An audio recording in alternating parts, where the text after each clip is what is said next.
The voice of the recipient.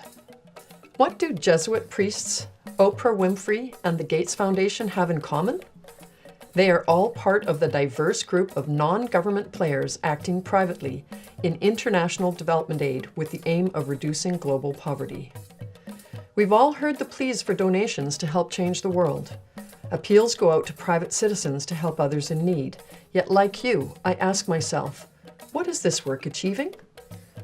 Funding and implementing organizations produce reports, but most of these have a vested interest in highlighting the successes and minimizing failures. My research seeks to provide insights using a different lens, one that is often neglected. I'm investigating private aid from the perspective of those at the receiving end. What is the recipient experience of privately funded aid?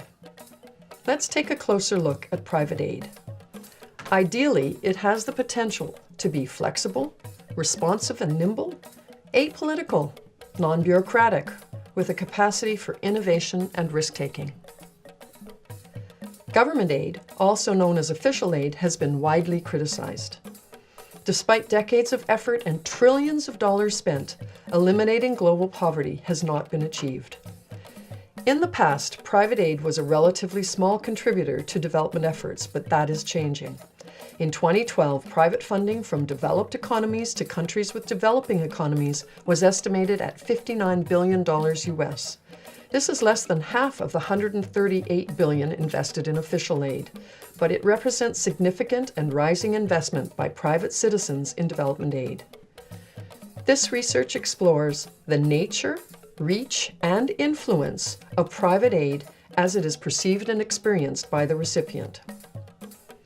Where is the voice of the recipient? Using the exploratory case study method, I went to Moshi, a city at the foothills of Mount Kilimanjaro in Tanzania. Anonymous interviews were conducted. Anonymity encouraged research participants to not only share their views on successes, but also their views on failures. Many factors could influence the recipient experience. One factor is whether the theory of change, or the guiding principles that drives donor intent, makes a difference to recipients. Analysis of what is working and what is not working from a recipient perspective provides important knowledge towards improving implementation of development aid.